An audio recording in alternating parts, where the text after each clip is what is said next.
all those names that go to this face comes out Filipino. And part of the history of my name is that I come from a culture that had been ruled by the Spaniards for over 300–400 years. And what they did for us or to us included changing our names. So we don't all have our indigenous names. We have names that include us into the Spanish culture. They also gave us the religion that also had our indigenous culture disappear, our spiritual background disappear. So the majority of us were raised Catholic. There are a lot of Muslims, a lot of Filipino Muslims. A lot of people don't know that. But they're far wide and usually don't identify themselves as Muslims because of the kind of strife we've been experiencing for the last, probably the last 40 years about what it means to be Muslim. So I wanted to give you that background, a little bit of who I am and how I got really interested in trying to figure out who I was in this culture, because I come from immigrants, and I'm first generation born here, and I had to learn how to straddle two worlds. My family's value system and the culture I grew up in, which is the U.S. culture. And there are two different sets of how to function in the world. So I had to figure out how to maneuver in this world in order for me to, and I'm going to use this word, be successful. Okay? Because when you are from immigrant parents, there's always a sense that you're other. Okay? Because when you're other, it means they have funny smells in their houses. That's a different smell than ours. They have a different language, different cadences, and they have totally different value systems. And so it's like, well, what's it mean to be Filipino? And it was a, what is it, a real struggle. It was a real heavy-duty sense of identity. And how I started off was in high school. I became an activist, but not really realizing it was about my cultural identity. It was mostly about what was fair, correct, equal, truth, justice. I did all that stuff in high school. Didn't always make sense, but that's how I was trying to figure out what my identity was. As I moved away from my community, which is of course Arroyo Grande, I grew up on a farm here, I realized that there was this world that I had missed, which I grew in a relatively small Asian community, and the rest of the world was white. So when I moved away, I moved to an environment, the Bay Area, where there was so many different racial images and identities that I felt more at home, because I could feel like I could blend in without sticking out. So it was a real struggle to figure out how I identified myself and how I saw myself. So because I am Filipino, I also have what a lot of people say is a Chinese face. I don't look Filipino. I don't look Malaysian. Filipinos are Malaysian by ethnic identity, and it's a whole different look. I look more. Let me use this word because it's a word everybody. I look so Oriental, and I have finer features.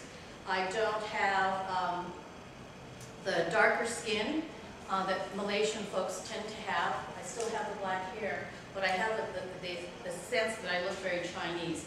I don't know if that's my background, if there's Chinese blood in my background, but I definitely identify with all the Asian parts of me.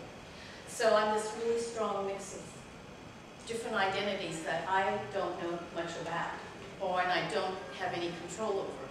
So I used to live in San Francisco, and one time I used to go to this grocery store a lot, and finding the two women who were always running and stopped me and said, "We have a bet. She says, you're Chinese. I say you're Filipino. What are you?" And I went, "Oh, that's a good one. What am I?" So I thought, "I'm Filipino." And she goes, "See, I won the bet. We thought, I knew you were Filipino." I said, "Well, how'd you know?" So she kind of gave me this kind of description of what she thought was Filipino. I thought, okay, maybe that's what I do. So in my moving into the world after that whole point, I decided that one of the things I wanted to do was teach diversity courses. So I hooked up with a bunch of friends, and we started talking about what it meant to be an Asian woman, male, female, be in the workforce, be what we were, which were teachers, and the impact and what it meant to go to schools that really felt not comfortable with the concept of diversity. Because diversity training always, or exposure, always meant there was a lot of tension. Because we started talking about race, and everybody gets kind of like, we can't talk about that. We get too upset. Because one of the things we know when we talk about race is that our emotions lead us, and then the knowledge follows. So what we always experience around cultural identity and race is our emotional sense of self. And it's usually one of the few times we get to talk about who we are in the mix of things. So a group of us decided we wanted to teach this course. About 10, 15 years ago, 4 of us got together and decided we were going to teach a multicultural course, and we were going to talk about those things that people found high tension. One of them was race. And there was Keith Marr, who was Chinese American. There was Muriel Shockley, who was African American. There was Heidi Zetzer, who was our white. I didn't know how she ever identified herself as if she was white. And then there was me, Filipino American. So we got together and decided one of the ways we would know about who we were is to talk about our identity and share how we perceived each other, not only as friends, but as in conflict. Because each of us had our biases and prejudice about the other. So it took us 8 months of what we call the kitchen table discussions. And we met every week, and we talked before we set down any paper that we wanted to put out, any curriculum. We set out this 9 months of talking to each other almost weekly, and what it meant to be working together, and the conflicts we were going to have, and the conflicts we already had, and what that would look like. So that was 10 years ago. And out of that came, not out of that, but as preceding that was how I developed my identity. Okay, and this is what I'm going to have you do in this room, is to talk about your identity to each other. So I'm going to have you do an exercise. The exercise is going to be 3 parts. The first one is, I want you to find someone in this room and talk about your last name. What do you know about your last name? What do you know about that? Where did it come from? What did they tell you about your last name? Whoever talk to you about it, and what does it mean to you? So I want you to pair off. There's going to be 2 other parts of this exercise. So get up, think about your